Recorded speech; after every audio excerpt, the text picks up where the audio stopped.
ሰላም እንዴት አላችሁ የኢትዮ ታይምስ ቤተሰቦቻችን ለሰዓቱ የተመረጡ አዳዲስ መረጃዎችን ይዘንላችሁ ቀርበናል ከመረጃዎቻችን መካከልም የአማራ ክልል መንግስት ከፋኖ ጋር ድርድር ሊጀመር ነው ማለቱን ተከትሎ የአማራ ፋኖ ብሔራዊ ኃይል ከፍተኛ አመራር የሆነው አርበኛ አስረስ ማረዳምጤ አነጋጋሪ ምላሽ ሰጥቷል አስረስ ማረዳምጤ በምላሹም በጦርነት ሂደት ውስጥ የድርድር አጀንዳ መነሳቱ የሚጠበቅ ጉዳይ ነው ይሁን እንጂ አጀንዳው ቀልብ ሊገዛ የሚችለው በባለቤቶቹ ሲነሳ ነው የሚል መልእክት አስተላልፏል በሌላ መረጃ ደግሞ አርበኛ እስክንድር ነጋ የጎንደር ፋኖን አንድነት አስመልክቶ ተጀመረ እንጂ አላለቀም የሚል መልእክት አስተላልፏል የመረጃ በዜናችን በዝርዝር እናስደምጣቸዋለን በአማራ ክልል በተካሄዱ ውጊያዎች የፋኖ ኃይሎች በርካታ አካባቢዎችን መቆጣጠሩ ተሰምቷል በዛሬው ዕለትም 2 ሰዓት ባልሞላ ኦፕሬሽን የወርጌሳውን ምሽግ በቦምብና በብሬን የፋኖ ኃይሎች እንዳፈረሱት መረጃዎች ወጥተዋል ከበላይ የአገዛዙ ኃይልም እንደተገደለና ከ15 በላይ የሚሆኑት ደግሞ መማረካቸው ተሰምቷል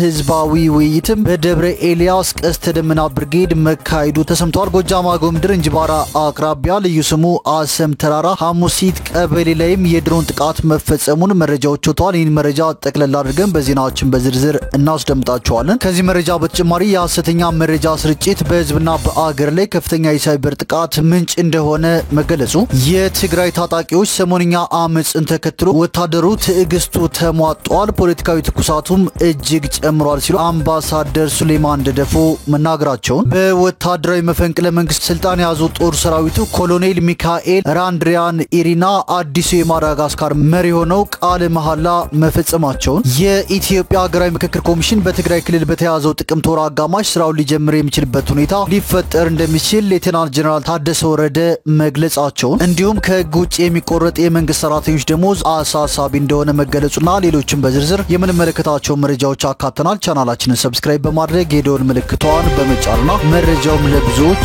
እንዲዳረስ ላይክ በማድረግ እስከ መጨረሻው አብራችሁን ቆዩ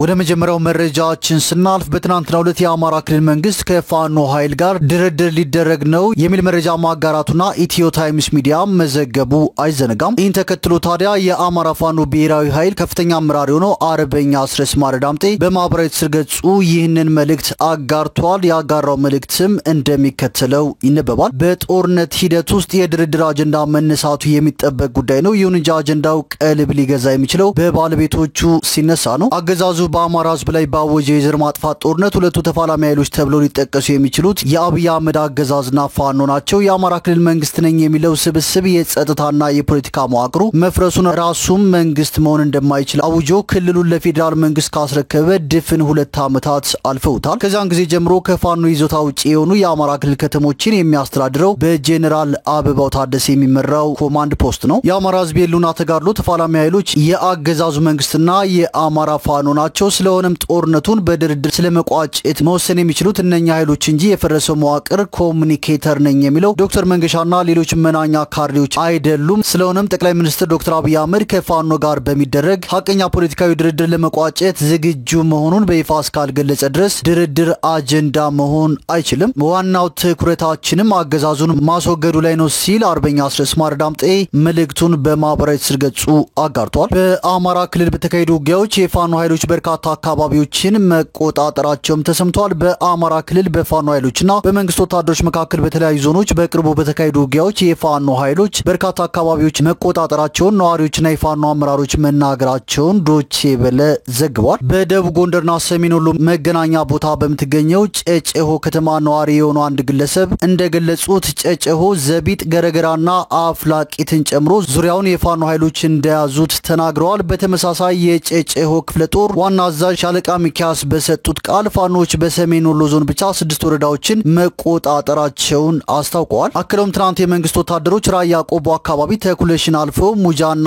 ኩል መስክን ለመቆጣጠር ሙከራ ቢያደርጉም ከፍተኛ ጉዳት እንደደረሰባቸው ገልጸዋል ሌላ የፋኖ ታጣቂ በበኩሉ በሰሞኑ ውጊያ ሳንቃ ዘቢጥና ዲባላን የመሳሰሉ ቦታዎች በቁጥጥራቸው ስር መግባታቸውን ገልጸዋል በሌላ በኩል በሰሜን ወሎ ላስታ ብልብላ ነዋሪ የሆኑ አንድ ግለሰብ አካባቢያቸው ለረጅም ጊዜ በፋኖ ቁጥጥር ስር እንደቆየ በመግለጽ በሰሞኑ ውጊያ በአካባቢያቸው ግጭት እንዳልነበር ተናግረዋል። ያው አሁን ሰላም ነው ለዚህ 2 ቀን ያክል የሚል አስተያየትም ሰጥተዋል። በትናንትናው ዕለት በሰሜን ወሎ ሳንቃ አካባቢ ከፍ ብሎ በቅሎ ማነቂያ በሚባል ቦታ ውጊያ እንደነበር ዘገባው አመላክቷል። የመከላከያ ሰራዊት ቃል አቀባይ ብርጋዴር ጀነራል ጌትነት አዳነስ ለሁኔታው ሲጠየቁ ከመንግስት ኮሙኒኬሽን በኩል ካልመጣ በስተቀር መልስ እንደማይሰጡም ለዜና አውታሩ አሳውቀዋል ሲል ዶቼ ቬለ ዘግቧል። በኮሙኒኬሽን ጉዳዮች አገልግሎት ሚኒስትር ዴኤታ አቶ ከበደ ደሲሳ በበኩላቸው ጽንፈኛ ሲሉ የገለጹት ኃይል ትንኮሳ ከመፈጸም ውጪ በየቦታው የመዋጋት አቅም የለውም ማለታቸውን ዘገባው አመላክቷል። እንደ ዘገባው ከሆነ በፋኖ ታጣቂዎች ተያዙ ስለተባሉ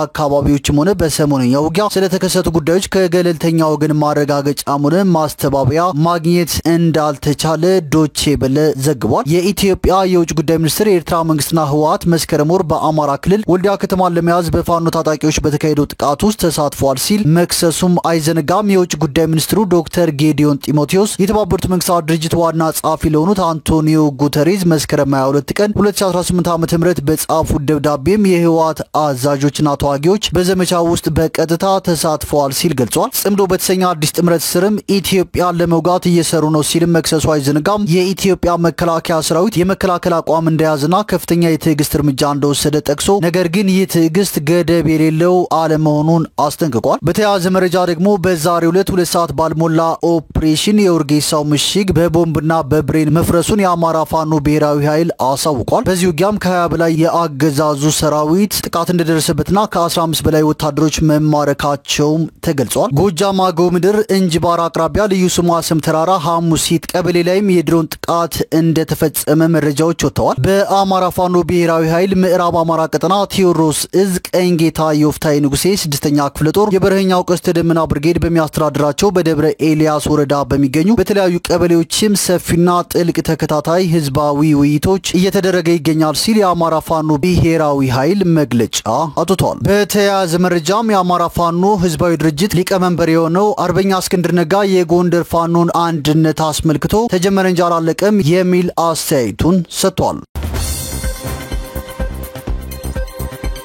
ወደ ቀጣዩ መረጃዎችን ስናልፍ የትግራይ ታጣቂዎች ሰሞንኛ አመጽን ተከትሎ በትግራይ ያለው ፖለቲካዊ ትኩሳት እጅግ ጨምሯል። መንግስት አስተያየት ለመስጠት በተቆጠበበት በዚህ የሰራዊት አመጽ ከተለያዩ ግለሰቦች ብዙ አስተያየቶች እየተሰጡ ነው። አምባሳደር ሱሌማን ደደፎ አስተያየታቸውን ከሰጡ ግለሰቦች መካከል ይጠቀሳሉ። በሶማሊያ የኢትዮጵያ አምባሳደር የሆኑት ሱሌማን ደደፎ በህወሓት ታጣቂዎችና በድርጅቱ አመራሮች መካከል ከፍተኛ ለመግባባት ተፈጥሮ አመጽ መቀስቀሱ ድርጅቱን ሊበትነው ተቃርቧል ብለዋል። አምባሳደሩ በኤክስ ገጻቸው ላይ ባሰፈሩት ጽሁፍ የትግራይ ህዝብም ሆነ የድርጅቱ ታጣቂ ኃይል በህወሓት አመራር ላይ ትዕግስትና ተስፋው ተሟጧል ሲሉ ገልጸዋል። እንደ አቶ ሱሌማን ገለጻ ለአመታት የድርጅቱ የጀርባ አጥንት የነበረው የታጠቀው ኃይል አሁን ላይ ለአመራሩ ጀርባውን በመስጠቱ የድርጅቱ የመጨረሻ ምሽግ እየተደረመሰ ይገኛል። ህወሓትና የትግራይ ህዝብ አንድ ናቸው እያሉ ሲያጭበረብሩ ኑረዋል። አሁን ግን ከታጣቂዎቻቸው ጋር እንኳን አንድ መሆን አቅቷቸው ርቃናቸውን ቀርተዋል ያሉት አቶ ሱሌማን የተቀሰቀሰው አመጽ ተጨማሪ የህይወት መስዋዕትነት ከማስከተሉ በፊት የህወሓት አመራሮች በቁጥጥር ስር ውለው ለፈጸሙት ወንጀል ተጠያቂ መሆን አለባቸው ሲሉ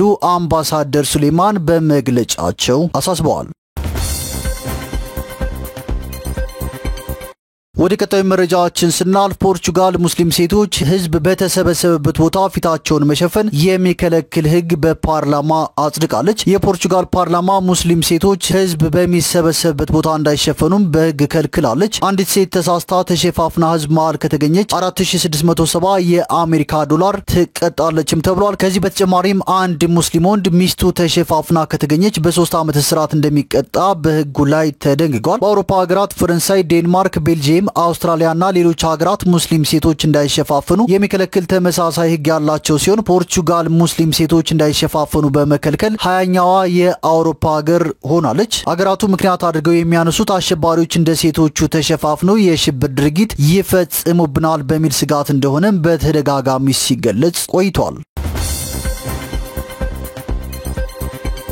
ወደ ቀጣዩ መረጃችን ስናልፍ በወታደራዊ መፈንቅለ መንግስት ስልጣን ያዙት ጦር ሰራዊቱ ኮሎኔል ሚካኤል ራንድሪያን ኢሪና አዲሱ የማዳጋስካር መሪ ሆኖ ዛሬ ቃለ መሐላ ፈጽመዋል። በብሔራዊ ከፍተኛ ህገ መንግስታዊ ፍርድ ቤት 9 ዳኞች በተገኙበት ቃለ መሐላ የፈጸሙት ራንድሪያን ኢሪና የማዳጋስካር ጦር ኃይል ስልጣን እንደሚይዝ ካሳወቁ ከ3 ቀናት በኋላ መሆኑ ነው። የተባበሩት መንግስታት ድርጅት መፈንቅለ መንግስቱን ህገ መንግስታዊ ሲል አውግዟል። ወጣቶች ከሚያመዝኑበት ለ3 ሳምንታት ከዘለቀው ጸረ መንግስት ተቃውሞ በኋላ የተካሄደውን መፈንቅለ መንግስት ያወገዘው የአፍሪካ ህብረት ማዳጋስካርን ከአባልነት አግዷል። ህዝባዊው አመጽ ሲጠናከር ህይወታቸውን ለአደጋ መጋለጡን በመናገር ከሀገራቸው የሸሹት ፕሬዝዳንት አንድሪ ራጆሊና እስከዛሬ ያሉበት አልታወቀም። በፈረንሳይ አውሮፕላን መውጣታቸው ብቻም ተገልጿል። ራንድሪያን ኢሪና ወታደሩ ስልጣኑን እንደሚረከብ ከተናገሩ በኋላ ፓርላማው ራጆሊና በሌሉበት ማክሰኞ በሰጠው ድምጽ ከሷቸዋል። 50 ወይም 51 ዓመት እንደሚሆናቸው የሚታመነው ራንድሪያን ኢሪና ቃለ መሐላ የፈጸሙት በወታደራዊ የደንብ ልብሳቸው ሳይሆን ጥቁር ሙሉ ሱፍና ሰማያዊ ካራባት አድርገው ነው። በስፍራው ወታደራዊ መኮንኖችና ሲቪል ባለስልጣናት እንዲሁም የውጭ ዲፕሎማቶች ተገኝተዋል። የቃለ መሐላው ስነ ስርዓት የክብር ዘቦች ከእርሳቸው በግራና በቀኝ በቆሙበት ነበር የተካሄደው። ኮሎኔሉ ከ2 ዓመት በፊት አመጽ ለማካሄድ በመሞከራቸው ታስረው እንደነበርም ተገልጿል። ወደ ቀጣዩ መረጃችን ስናልፍ በትግራይ ክልል በተያዘው የጥቅምት ወር አጋማሽ ስራው ሊጀምር የሚችልበት እድል መኖሩን ኮሚሽኑ አስታውቋል። የኢትዮጵያ ሀገራዊ ምክክር ኮሚሽን በትግራይ ክልል በተያዘው የጥቅምት ወር አጋማሽ ስራው ሊጀምር የሚችልበት ሁኔታ ሊፈጠር እንደሚችል ሌተናል ጀነራል ታደሰ ወረደ ተናግረዋል። ኮሚሽኑ ይህን ያለው ትናንት በጽህፈት ቤቱ በሰጠውና ለመገናኛ ብዙሃን ባሰራጨው ባለ 3 ገጽ መግለጫ ነው። በየካቲት 2014 ዓ.ም ስራውን የጀመረው ኮሚሽኑ ከትግራይ ክልል በስተቀር በሌሎች ክልሎችና 2 ከተማ አስተዳደሮች የተወካዮች ልየታ አጀንዳ ማሰባሰብ ማካሄዱን አስታውሷል። ይሁን እንጂ እስካሁን ድረስ በትግራይ ክልል ምክክር ለመጀመር ያልቻለ ቢሆንም የምክክር ሂደቱን ለመጀመር የተለያዩ ጥረቶችን ሲያደርግ መቆየቱንና አሁንም እያደረገ መሆኑን ኮሚሽኑ በመግለጫው አመላክቷል። በዚህም በትግራይ ክልል ከሚገኙ ባለድርሻ አካላት ጋር 2 ዙር ውይይት ማድረጉንና ከፌዴራሉ መንግስት ጋር በተያያዘም የተነሱ ጉዳዮች ለፌዴራል መንግስት ከፍተኛ አመራሮች ማቅረቡንም አስታውቋል። ከክልሉ ጊዜያዊ አስተዳደር ፕሬዝዳንት ሌተናል ጀነራል ታደሰ ወረደ ጋር አድርጌዋለሁ ያለውን ውይይት ተከትሎ በተያዘው የጥቅምት ወር አጋማሽ ወደ ስራ ሊገባ የሚችልበት ሁኔታ እንደሚፈጠር ተስፋ የተሰጠው መሆኑንም ኮሚሽኑ ተናግሯል። የኢትዮጵያ ሀገራዊ ምክክር ኮሚሽን ይህን ቢልም ይህ ዘገባ እስከተጠናከረበት ጊዜ ድረስ በጊዜያዊ አስተዳደሩ በኩል ማረጋገጫ አልተሰጠም። ከ3 ዓመታት በፊት ጥቅምት 23 ቀን 2015 ዓ.ም በፌዴራል መንግስቱና በህወሓት መካከል በፕሪቶሪያ በተፈረመው የዘላቂ ግጭት ማቆም ስምምነት መሰረት ሁለቱም ወገኖች ፖለቲካዊ ውይይቶችን እንዲያደርጉ የሚደነግግ አንቀጽ መስፈሩም ይታወሳል። ወደ ቀጣዩ መረጃችን ስናልፍ ከህግ ውጭ የሚቆረጥ የመንግስት ሰራተኞች ደሞዝ አሳሳቢ እንደሆነ ተገልጿል። ከህግ ውጭ የሚቆረጥ የመንግስት ሰራተኞች ደሞዝ አሳሳቢ መሆኑን የኢትዮጵያ ህዝብ እንባ ጠባቂ ተቋም ገልጿል። በመሆኑም ድርጊቱ የአስተዳደር በደል በመሆኑ ችግሩ በተከሰተባቸው ሁሉም አካባቢዎች ለጉዳዩ ልዩ ትኩረት ተሰጥቶ ተገቢው የእርምት እርምጃ እንዲወሰድም ተቋሙ አሳስቧል። በተለያዩ አካባቢዎች የሚገኙ የመንግስት ሰራተኞች ለተለያዩ ስራዎች በሚል ያለ ፈቃዳችን ደሞዛችን ይቆረጣል የሚል ቅሬታ ለተቋሙ መቅረቡን የገለጸው የኢትዮጵያ ህዝብ እንባ ጠባቂ ተቋም ባወጣው መግለጫ ገልጿል። ከቅርብ ጊዜ ወዲህ በተለይም በሲዳማ ብሔራዊ ክልላዊ መንግስት በተለያዩ ወረዳዎች የሚገኙ በርካታ መምህራን፣ የጤና ባለሙያዎችና ሌሎች ሰራተኞች ፈቃዳቸውን ሳይሰጡ ከደሞዛቸው ላይ እየተቆረጠባቸው መሆኑን በመግለጽ መፍትሄ እንዲሰጣቸው በተለያዩ ጊዜያት ለኢትዮጵያ ህዝብ እንባ ጠባቂ ተቋም ሐዋሳ ቅርንጫፍ ቅሬታቸውን ማቅረባቸውን አስታውቋል። በተመሳሳይ በደቡብ ምዕራብ ኢትዮጵያ ብሔራዊ ክልላዊ መንግስት ዳውሮ ዞን የተለያዩ ወረዳዎች የሚገኙ መምህራን ተመሳሳይ ጥያቄ ማቅረባቸውን የጠቀሰው መግለጫው ይህም ችግሩ ምን ያክል ሰፊ እንደሆነ ያሳያል ብሏል። ይሁን እንጂ ሰራተኛው በእዳ ወይም ሌላ በማንኛውም ምክንያት በፍርድ ቤት ተፈርዶበት ከሚከፈለው ገንዘብ ላይ ካልታዘዘ ወይም በተደነገገው መሰረት ካልሆነና ይህንንም ሰራተኛው ስምምነቱን በጽሁፍ ካልገለጸ በቀር አሰሪ መስሪያ ቤቶች ከደሞዝ ላይ የመቁረጥ ስልጣን የሌላቸው መሆኑን ተቋሙ ህገ መንግስቱንና የፌዴራል ሰራተኞች አዋጅ ቁጥር 1353 ዝባር 2017 አንቀጽ 11 እና ንዑስ አንቀጽ 2ን አጣቅሶ አስገንዝቧል። በመሆኑም የመንግስት መስሪያ ቤቶች በፍርድ ቤት ከሚሰጥ ትዕዛዝ ወይም በህግ በግልጽ ከተደነገገው በቀር ከሰራተኞች ደሞዝ ላይ መቁረጥ የአስተዳደር በደል በመሆኑ ችግሩ በተከሰተባቸው ሁሉም አካባቢዎች ለጉዳዩ ልዩ ትኩረት ተሰጥቶ ተገቢው የእርምት እርምጃ እንዲወሰድ የኢትዮጵያ ህዝብ እንባ ጠባቂ ተቋም በመግለጫው አሳስቧል።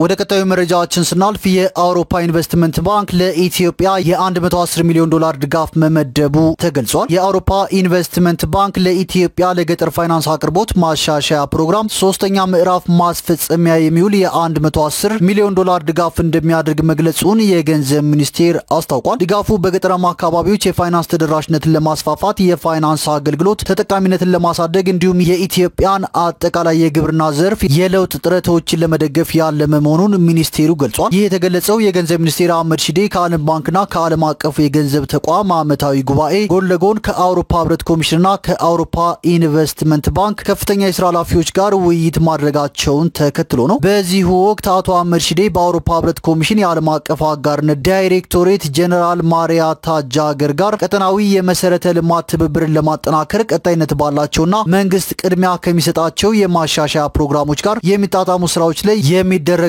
ድጋፍ አስመልክተው ተወያይተዋል። ሚኒስትሩ በተጨማሪም ከአውሮፓ ኢንቨስትመንት ባንክ የዓለም አቀፍ አጋርነት ዳይሬክተር ቶራያ ትሪኪን ጋር ተገናኝተው የተወያዩ ሲሆን በዚህ ወቅት ባንኩ በኢትዮጵያ በአነስተኛና መካከለኛ ኢንተርፕራይዞች በንጹህ መጠጥ ውሃ እንዲሁም በሴቶች የሥራ ዕድል ፈጠራ እያደረገ ላለው ድጋፍ ምስጋና አቅርበዋል። ባንኩ በቀጣይም በገጠር አካታችና ዘላቂ የኢኮኖሚ ልማት ኢኒሼቲቮች እንዲሁም በማኑፋክቸሪንግ ዘርፍ ድጋፍ እንደሚያደርግ ጠይቀዋል። ወደ ቀጣዩ መረጃችን ስናልፍ የሐሰተኛ መረጃ ስርጭት በህዝብና በአገር ላይ ከፍተኛ የሳይበር ጥቃት ምንጭ እንደሆነ ተገልጿል። ለህዝብና ለአገር ልማት ሊውሉ የሚገባቸውን የዲጂታል ስርዓቶች ወይም ፕላትፎርሞችን በመጠቀም የሚሰራጩ ሐሰተኛ መረጃዎች በህዝብና በአገር ላይ ከፍተኛ የሳይበር ጥቃት ምንጭ መሆናቸው ተገልጿል። የሐሰተኛ መረጃ ስርጭት በግለሰቦች በተቋማትና በአገር ላይ ከፍተኛ የሳይበር ጥቃት ምንጭ በመሆናቸውም የአገርን አንድነት በማናጋት በህብረተሰቡ በዜጎችና በመንግስት መካከል አለመተማመን በመፍጠር በሀገራዊ ልማትና ሰላም ላይ ፈተና እየሆነ የመጣ ተጨባጭ ስጋት መሆኑን የኢንፎርሜሽን መረብ ደህንነት አስተዳደር ዋና ዳይሬክተር ገልጸዋል።